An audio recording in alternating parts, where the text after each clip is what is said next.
Hey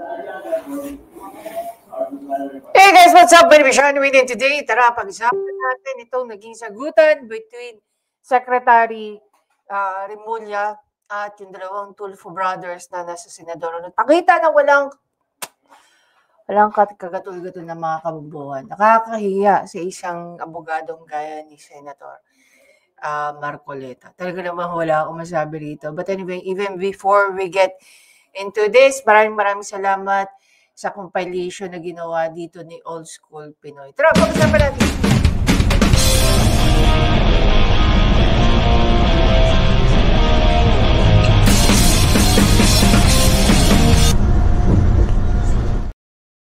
I know guys, I know. It's been a while since I posted a video, no? Ako na humihingi sa inyo guys ng pasensya because dumaan po ang bar exam week and before that, tayo po ay, hindi naman po tayo ang bar chair for this year, pero tayo ay hiningan ng pabor, no? Hiningan ng pabor ng ating mga barristers at ng ating advisor na tulungan natin, no? Tulungan ko daw ang bar ops for this year and oversee at gabayan daw ang bar ops ngayong taon na to. So basically, naging parte po ako ng bar operations at gumabay sa ating mga bar ops volunteer at sa kanilang chairperson. And what else? Of course, talagang sobrang busy din tayo sa mga kaganapan during the bar exam week. Dahil kahit hindi tayo masyadong present, no, sa site, tayo po ay nagmo-monitor sa mga kaganapan, ano. As it is, medyo malapit po kasi ako sa bar site. So anytime, kung meron mang problema o kailangan ng saklolo, I can easily drive from here to the bar site. But anyhow, nandito na po tayo at nagbabalik. Pag-usapan po natin ng matindi itong pangyayaring ito. So basically, no, nagkaroon ng hearing ang Blue Ribbon Committee. Nagkasagutan initially si Senator Popular Lacson at si Senator Marcoleta na dating Blue Ribbon Chairperson. So later on, pag-uusapan din natin yan. Ngayon, pag-usapan muna natin itong mga sagutan between DOJ Secretary Remulla at dalawang Tulfo brothers na pareho mga lawmaker pero can bend the law. Ngayon nga, ang daming ng memes na lumalabas sa kanilang pagiging law bender daw. No? At sobrang nakakagulat, sa totoo lang guys, no? Sobrang nakakagulat na may mga ganitong bagay na sinasang-ayunan ni Secretary Remulla, knowing that between the four of them, dalawa silang abogado, ingat dito makikita kung gaano, no, ina-uphold ni Secretary Remulla ang rule of law. Between them at saka kay Senador Marcoleta, dito mo makikita yung dalawang klase ng abogado. Diba? Dalawang klase ng abogado. At take note, itong si Remulla, dati itong litigator. No, hindi ito pawang abogado lang na hindi dumaan sa pagiging litigator. Naging litigator din po ito. So ngayon, panoorin po natin. Then after that, magre-react po tayo.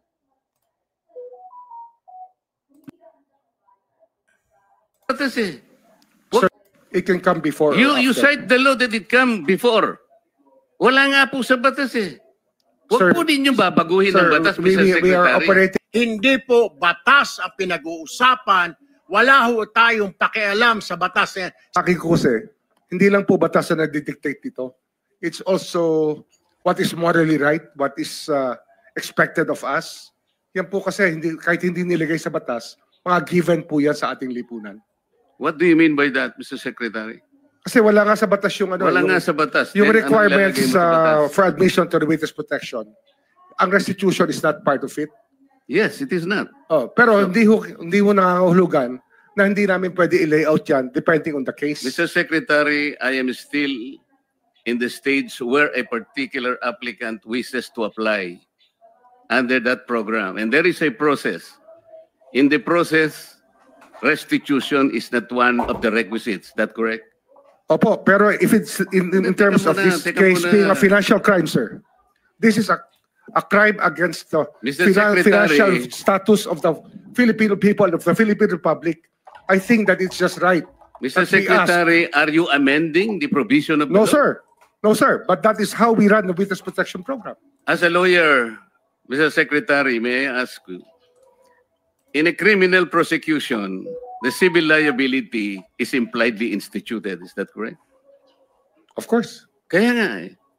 Hindi naman nangangahulugan kung sakasakali na natapos na yung criminal prosecution. Kapag ka nakita na mayroong criminal liability yung tao, because it is impliedly implied, doon lang magkakaroon ng restitution. It will come after. Paano mo sasabihin na magre-restitute ang isang tao? Meron na bang findings kung magkano i-restitute on how it can be restituted? Nag-a-apply pa lang eh. Huwag po ninyong babaguhin ang requisite ng batas, Mr. Secretary. I thought nung dumating ka dito, nagkaintindihan na tayo eh. Kaya nabablar ang proceedings natin eh. Kaya nga kinote ni, siguro, ang chairman kanina gusto kong ituloy ito. Sinabi niya, nagpa-interview siya, na goodwill and sincerity should be done para i-test. Pwede ba yung ganito? I respect your opinion, sir. But It that's is not how, my opinion, it is in the law, Mr. Secretary. Yes, sir. Yes, sir. But I am operating. The arbiter Sir, is can I the speak, law. sir? May I speak, sir? Yes, you I'm are operating from the Senator Marcoleta, from the kindly allow vantage the point of the resource, reason behind the law, sir. What is the reason behind the law? So that we can get justice, and justice can only be attained if there is restitution. So that is the principle behind all of these things that we are talking about now. Mr. Secretary, restitution will come after. It cannot be. So it can cannot come before or after, sir. It can come before or You after. cite the law that it come before. Wala nga po sa batas eh. Sir, Huwag po ninyong babaguhin ang Sir, batas, Mr. Secretary. we are operating on a unique set of facts. Okay, guys. Even before we go into the other part, I just want us to understand, ano ba ang restitution na sinasabi nila? So dito guys, sinasabi, ang restitution in a legal context, a court may order restitution when someone has unlawfully taken damage or benefited from another's property. No? Sabi nga rito, sa example, a thief may be required to return stolen goods or pay the victim the equivalent value. Under the criminal law, restitution is often part of a sentence requiring offenders to compensate victims financially for loss caused by their crime. Like say, for example, medical payments, repair of cost, halimbawa sa utang, syempre magbabayad ka muna babayaran mo ng utang, then ang korte ang magsasabi. Like say, for example, nag-file ka ng criminal case at meron kang prayer doon na sinasabi mo, humihingi ka ng damage for X amount of money. Hindi porket sinabi mo 200 million yung gusto mo, titingnan pa rin ng korte kung makatarungan ba yung hinihingi mo 200,000. This is why restitution happened after, not before. Because it is the court, no, ang magsasabi kung magkanong ibabalik. In the case of the Diskaya, no, bakit gusto ni Remulla na magbalik muna ang mga Diskaya? How would he know? Diba? Korte ba siya na magsasabi na, ito kailangan yung ibalik? No. There must be a case filed against the Diskaya para sabihin ng korte, ito yung mga kailangan, ito yung value kailangan yung ibalik sa gobyerno. Diba? Kaya nag-agree tayo kay Senator Marcoleta. Because restitution happens at the end. Because doon mo i-determine kung magkano ang equivalent ng mga damages. Hindi lang naman isang damages eh. Maraming klase po ang damages. Maraming pwedeng isama sa mga, marami pong pwedeng isamang damages sa isang kaso. Whether it's a case of plunder or graft and corruption or theft or estafa or so on and so forth. Basta, normally guys, pagdating sa kaso ng civil, madalas dyan may perang involved. Diba? Dyan ka magpapabayad ng mga danyos. Sa criminal case naman, guys, normally ang pinag-uusapan natin dyan, whether pakakawalan ka, ay ikukulong ka. Papasok ang civil dyan, pag mayroon ka ng prayer, na hindi naman po lahat ng criminal cases may nagpapabayad ng mga damages. Yung iba gusto lang nila makulong yung accused. Yung iba gusto lang nila magbayad yung accused. Diba? Bigyan ko kayo isa pang example. Bakit ang libel gusto nilang maging civil na lang rather than criminal? Para pagbayarin na lang yung mga akusado ng civil ng mga damages. Kaya nila sinasabing okay nang gawing civil. Diba? So kung kayo tatanungin ko, sinong mas papaboran nyo o sinong mas papanigan nyo? Ang isang taong gaya ni Marcoleta o isang taong gaya ni Secretary Remulla? Actually, if you're going to agree with Senator Marcoleta, nakakatakot. Nakakatakot itong si Remulla. Bakit? Bakit siya nakakatakot, guys? Kasi kung ganyan ang mentalidad niya, kung ganyan siya mag-isip when it comes to construing the law, marami siyang mga pwedeng maging desisyon na it will damage the accused rather than ma-deliver niya yung justice para dun sa tao. So, lalabas tuloy, magiging injustice, di ba?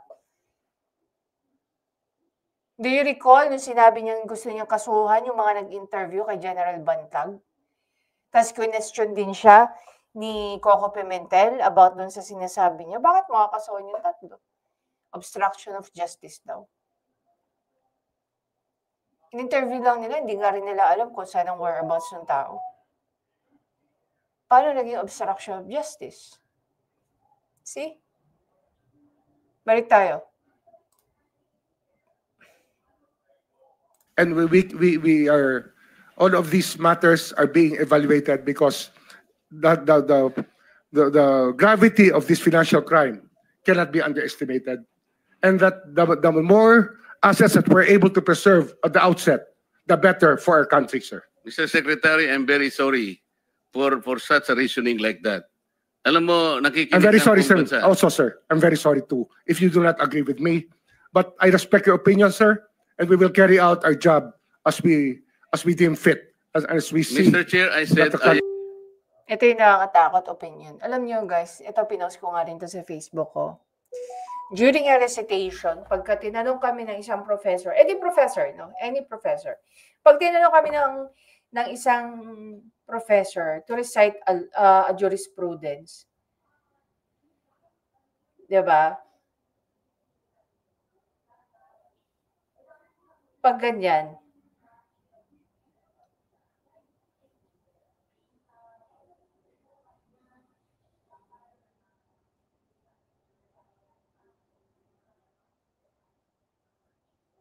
ang sasabihin nila sa amin. Pag nag-umpisa ka ng, in my opinion, ano sasabihin ng professor namin? I don't care with your opinion. Dahil kahit anong desisyon ng Supreme Court, guys, take note, kahit sa anong desisyon ng Supreme Court, walang sinasabi doon ng mga justices na, in my opinion, of course not. They will cite the provision of the law. They explain why this law is applicable to the case, and so on and so forth. Kahit opinion ng mga Supreme Court justices, walang lugar ang opinion. How much more sa isang SOJ? Kaya nga ang batas daw ay precise. Because hindi kailangan ng opinion. Kasi kung pairalin natin, puro opinion natin on how we construe the law, well then, bakit ka pa naglagay ng batas dyan? Kumbaga, sabi ko nga, the way you understand the law, kung ganyan ang sagot ni Secretary Remulla, lumalabas nagiging self-serving. So kung pabor para sa kanila, then i-apply nila yung batas. Kung hindi pabor sa kanila, then they're going to find a way, a loophole, and tell the people, that's my opinion. When the application of the law has to be there, walang opinion. Walang, ano tawag dito? Walang puwang ang opinion mo. Diba?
Ayun. Kausap ko yung kausap ko si Sir Erco ng Hospital Muntinlupa. Hello po. Ayun, going back. So, dito yung mga ganitong mentalidad ni Remulla, medyo nakakatakot talaga ito kung ganito. No? Tapos nag-a-apply pa itong maging ombudsman. Scary. Tuloy tayo. I am not expressing an opinion here. I am articulating the provision of law. You do not change the provision of law, Mr. Secretary. You may be disbarred from doing this. Then, it's your opinion, sir. It's your option, sir. You might be disbarred. Okay lang kay Secretary Remulla ang ma-disbar. So, sino magpo-volunteer, mag-file ng disbarment case laban dito kay Remulla after saying this? Actually, hindi lang naman ito yung nakakagulat niyang opinion. Meron pa siyang opinion na nakakagulat din. No? Tuloy tayo. Sinabi ko na nga, hindi ko opinion ito. I am articulating. Then it's your option, sir. It is what you wish to happen. That you may proceed. Ikaw ang with what you nagbibigay wish. ng opinion, nilalagay mo yung restitution to test the goodwill of a possible applicant. It is not in the law. Unless you are able to point out the provision of law that it come before. Hindi ganun eh. Sabi mo na nga, and we admitted, impliedly instituted ang civil liability, but this will come eventually after the court has pronounced kung magkano ibabalik niya kung meron man. Not before. Wala nga talaga sa batas yung bang magsoli muna ng pera. No, ito na yan, ang mga Tulfo. Para ikaw ay mapasok sa WPP. Pero kung pagbabasehan natin yung kagusto ng taong bayan, ang galit ng taong bayan, na gusto nilang magpakita yung goodwill, yung accused bago siya mapunta sa WPP, siguro mas Yung akala nila mapagtutulungan nila si Senator Marcoleta, which is totally hindi. Because really, at the end of the day, this country is ruled by law, not by men. maganda kung sundin natin yung kagusto ng taong bayan, right? Opo. Hindi ko alam kung nakikinig ho tayong lahat. Yung sigaw. So basically, okay, bigyan natin ng example. Yung riot sa Manila, very recent lang. Pag-uusapan din natin yan later on. Marami akong utang sa inyo at talaga namang pag-uusapan natin to. Yung riot sa Manila, guys. Nakita nyo kung paano sinira yung ibang parte ng kalsada ng Manila. Diba? Kagustuhan nyo ng mga tao eh. So dahil kagustuhan ng mga tao yon, okay lang. So, kunyari, we're gonna turn a blind eye na okay lang. Hindi natin sila kakasuhan. Nagkagustuhan ka ng tao yun eh. Diba? Yan ba yung gustong sabihin ni Raffy Tulfo? So, susundin natin yung kagustuhan ng mga tao. Paano kung gusto namin palayasin ka dyan sa Senado? Sisigaw ka ng rule of law? Sisigaw ka ng due process? Ito yung sinasabi ko, guys. When things are not, favorable for them, they will try to bend the law. But if the law is favorable for them, then happy sila. Gaya ng pagsasampa niya ng mga kaso laban sa akin, laban kay Apoluna, gaya kay, especially with Atty. Libayan, di ba? If the law is favorable to Raffy Tulfo, then he will use the law. But if the law is not favorable for Raffy Tulfo, then he will do something. Cut the process. Ika nga niya. Hindi ko to sinabi, siya ang nagsabi nito. The word cut the process, referred by the statement of Raffy Tulfo has been used numerous times. Tapos ito pa maririnig mo sa kapatid niya. Pakinggan natin. Ng taong bayan na libo-libo sa People Power Monument sa Luneta. Hindi lang po pagnanakaw, they were also shouting, ibalik yung pera nila. And I believe the Secretary of Justice heard that. And I believe Malacanang heard that. Kaya nga po, dito po sa mga kontraktor, mga opisyal, isole ninyo ang pera ng taong bayan. Hindi po batas ang pinag-uusapan. Wala ho tayong pakialam sa batas na yan. Sometimes, clear. It's very clear na wala tayong pakialam sa mga batas na yan. So, kayo nang bahala mag-interpret ng sinabi rito ni Erwin Tulfo. you have to bend the law to be able to please the people. Okay. If that is the case pala, di huwag natin kasuhan yung mga nanggulo dyan sa Menjola. Bakit? Kasi pag kinasuhan natin sila, we're not gonna please them. They were so pleased to destroy the property, public-owned or private-owned, along Menjola and Recto. Yung pagsusunog nila nung malaking wheeler dyan sa may Menjola. So hindi pwedeng kasuhan ng mga pulis ang mga rallyista na nanakit sa kanila. 'Di ba? Kasi nga ayon nga kay Erwin Tulfo, wala siyang pakialam sa batas. Ibigay natin kung ano ang nakaka-please para sa mga taong 'to. So halimbawa pala si Erwin Tulfo. No? Yung binanatan doon, yung sinapak doon, yung binasagan ng ulo, binato, at kung ano-ano pa. Kung sa'yo yung nangyari, Erwin Tulfo, huwag kang iiyak, huwag kang magre-reklamo, huwag kang magpapile ng kaso. Dahil sa'yo rin ang galing na sometimes you bend the law just to please people. Diba? Ganito rin ba ang gagawin mo? Well, basically, hindi naman nakakagulat sa amin. Dahil tingnan mo yung ginawa mo sa US, di ba? Just to please yourself, anong ginawa mo? Sa totoo lang, you know better. Nag-iiyak ka pa nga bilang OFW, nag-TNT ka, bla bla bla, la la la la la la la la la la. So kung sino mang ulul ang bumoto rito kay Erwin Tulfo, ayan ang resulta. Naglagay kayo ng isang panibagong law bender. Diba?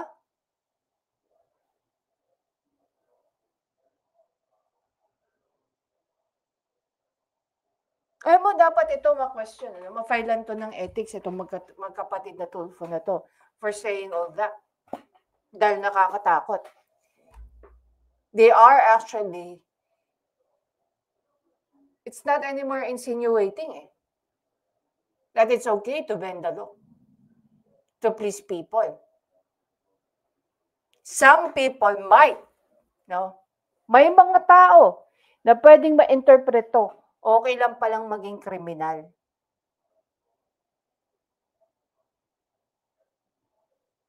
If this will please me. Pwedeng ganyan, no? Pwedeng magkaroon ng ganyan interpretasyon. And they will use it to reference. Walang iba kundi si Erwin Tulfo. Sino pa ba?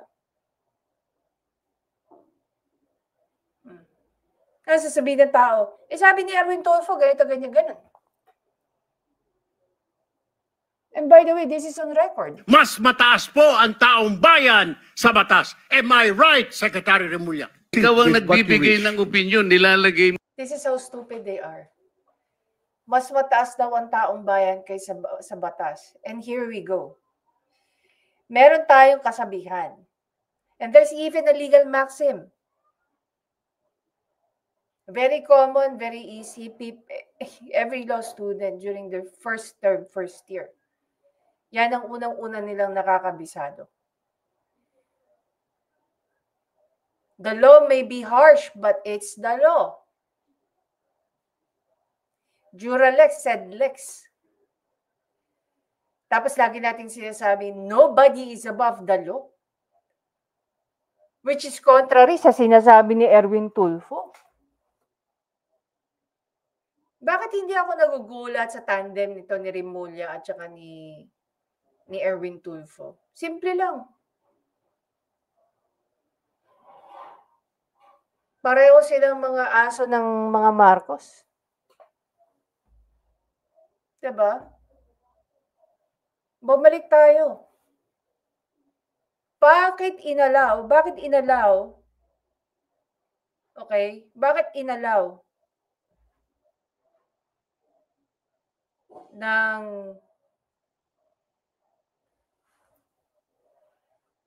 COMELEC itong si Erwin Tulfo makaupo sa ACT-CIS?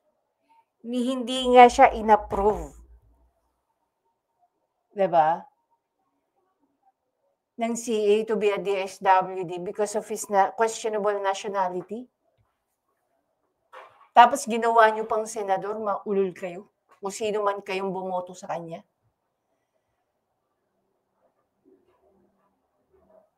Tapos ganyan ang sasabihin niya ngayon. O, balik tayo. Mo yung restitution to test the goodwill of a possible applicant. It is not in the law.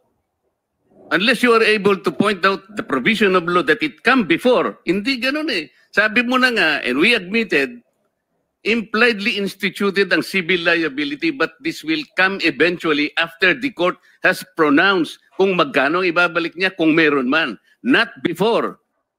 It can come before. You know, imagine. Itong si Remulla, UP Law graduate to.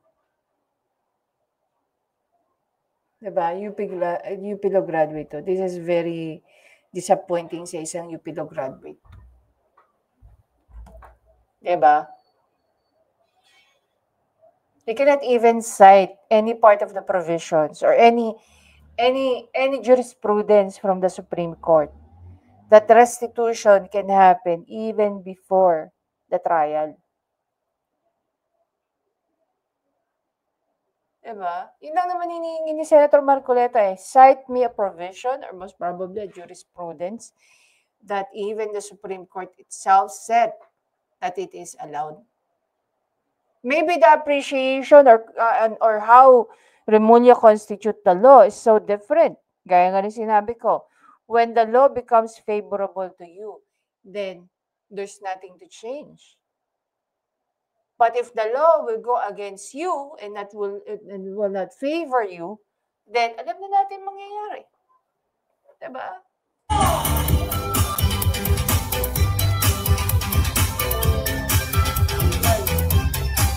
You cite the law that it come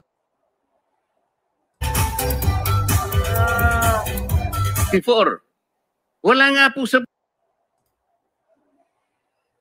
Anyway, guys, again, maraming salamat sa panonood. Please don't forget to subscribe, like, at i-comment nyo na kung nag-agree ba kayo sa sinasabi ni Tulfo na wala siyang pakialam sa batas as long as it will favor or please the people, it has to be done.